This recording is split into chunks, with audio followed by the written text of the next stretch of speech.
Sudah dibuka bang di lembah, sayangnya kelang terlepas jala. Mada diungkap dan dipersembah. Dengan bismillah kita bermula. Bismillahirrahmanirrahim. Assalamualaikum warahmatullahi wabarakatuh.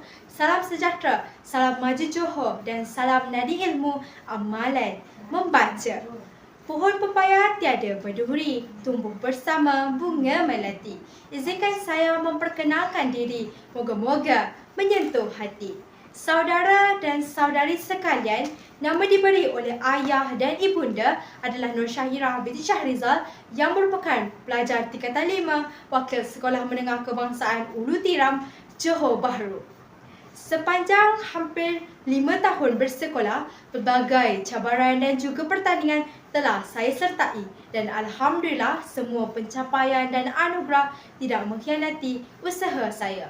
Antara salah satu pencapaian yang membanggakan saya ialah pada tahun 2022, saya telah dinobatkan Naib Johan Simposium Pengucapan Awam Kaunseling Kerjaya Peringkat Kebangsaan mewakili negeri Johor. Selain itu, saya juga bergiat aktif dan menyertai pelbagai pertandingan-pertandingan dalam dan luar sekolah. Alhamdulillah syukur ia membuahkan hasil yang boleh saya banggakan. Untuk pengetahuan saudara dan saudari sekalian, saya juga merupakan salah seorang ahli Majlis Pemimpin Muda Negeri Johor, Johor Student Leader Council JSLC Kohort 12. Baiklah, berbalik pada fokus dan tujuan utama kita, nadi ilmu amalan membaca.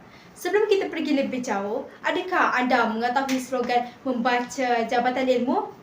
Ya, ia adalah slogan yang sering kita dengarkan. Terbukti menunjukkan bahawa aktiviti membaca mendatangkan faedah kepada seseorang. Di tangan saya ini merupakan sebuah buku biografi yang bertajuk Nama Saya Hasmah, Dr. Siti Hasmah Muhammad Ali. Buku istimewa ini diterbitkan oleh grup buku Karang Kraft Sendirian Berhad dengan cetakan edisi pertama pada tahun 2018. Buku ini mempunyai 278 muka surat keseluruhan. Buku Nama Saya Hasmah adalah kisah didikannya, karier dalam perubatan dan peristiwa-peristiwa yang penuh cabaran sambil beliau mengembara bersama-sama suaminya. Ini ialah kisah seorang wanita yang bergelut dengan pelbagai peranan, iaitu sebagai seorang doktor, anak perempuan, kakak, isteri, ibu dan sambil beliau melayari kehidupan yang penuh dengan pancaroba. Sebagai salah seorang doktor wanita Melayu pertama kita, Tun Dr. Siti Hasmah binti Ali tergolong dalam generasi Melayu yang membina sebuah negara merdeka daripada kesan-kesan buruk penjajahan dan peperangan. Beliau meninggalkan perkhidmatan kerajaan apabila suaminya, Tun Dr. Mahathir Mohamad mencapai tahap tertinggi dalam hierarki politik. Namun, 22 tahun selepas itu, beliau adalah lebih daripada isteri Perdana Menteri Malaysia tetapi kekal sebagai penyokong kuat bagi isu-isu pembangunan kesihatan awam dan sentiasa bergaul bersama rakyat dengan sifat lemah lembutnya. Buku ini mempunyai 6 bahagian, iaitu bahagian pertama, kedua, ketiga, keempat, kelima dan keenam. Setiap bahagian menceritakan tentang watak dan peranan Dr. Hasmah daripada pelbagai sudut. Pada bahagian pertama, buku ini adalah kisah Dr. Hasmah sebagai seorang anak, adik dan kakak. Bahagian pertama berjudul Anak Pak Ali Bangkrap, di mana Pak Ali adalah ayah beliau yang bernama Muhammad Ali bin Muhammad Taib. Manakala bangkrap itu merujuk kepada pekerjaan Pak Ali sebagai pemegang harta negeri-negeri Melayu bersekutu. Apa yang dapat saya simpulkan adalah betapa Pak Ali ini sangat mementingkan pendidikan anak-anak. Pak Ali berpegang pada satu falsafah, iaitu pentingnya ilmu pengetahuan adalah sama pentingnya dengan nilai kemanusiaan. Ibu bapa perlulah meletakkan ketegasan, tetapi dalam masa yang sama perlu disulami dengan kelembutan. Pada bahagian kedua ialah menceritakan kisah beliau sebagai seorang doktor. Beliau tidak pernah berputus asa dan berusaha bersungguh-sungguh sehingga bergelar Doktor Melayu wanita pertama. Pengajarannya, walau sehebat mana dugaan dan cabaran yang menimpa, sekiranya kita yakin dengan matlamat yang ingin dikecapi, kita pasti berjaya.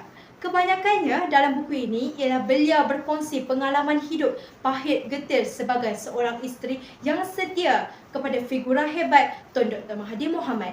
Dalam mengharungi alam perkahwinan, banyak pengorbanan yang telah dicurahkan, termasuklah beliau sanggup meninggalkan kerjaya doktor demi menyokong kerjaya politik suaminya pada ketika itu. Beliau merupakan seorang ibu, nenek kepada 7 orang anak. Di zaman yang penuh dengan cabaran global ini, ibu bapa perlulah hadir dan berfungsi dalam kehidupan seorang anak, terutama dalam fasa pengembangan dari kanak-kanak sehingga remaja. Figura ibu dan bapa perlu ada di rumah bagi meningkatkan jati diri seorang anak di samping menerapkan nilai murni dan diri seorang manusia. Beliau pernah berkata, seorang Perdana Menteri boleh memberitahu anda akhbar mana yang menghantar wartawan paling sukar ke sesebuah sidang akhbar, manakala seorang ibu atau bapa tahu soalan-soalan paling sukar selalunya datang daripada anak-anak mereka sendiri. Pengorbanan demi pengorbanan telah dirasai. Namun Dr. Siti Hasmah juga teguh berkata memang banyak yang perlu kita semua lakukan untuk memastikan kita bakal mewarisi sebuah planet yang sihat, aman dan makmur kepada generasi-generasi akan datang. Sebagai rakyat Malaysia, kita mestilah melakukan perkara yang sama untuk negara yang kita cintai. Bak kata pepatah, hujan emas di negeri orang, hujan batu di negeri sendiri, baik lagi di negeri sendiri. Ada persahabatan yang sementara, ada yang kekal selamanya. Kita mestilah menghargai kerana melalui persahabatan kita temui kegembiraan dan ketenangan. Sekian dahulu haluan telinga, semoga kita berjumpa lagi. Sekian wabillahi taufiq wa hidayah. Wassalamualaikum warahmatullahi wabarakatuh.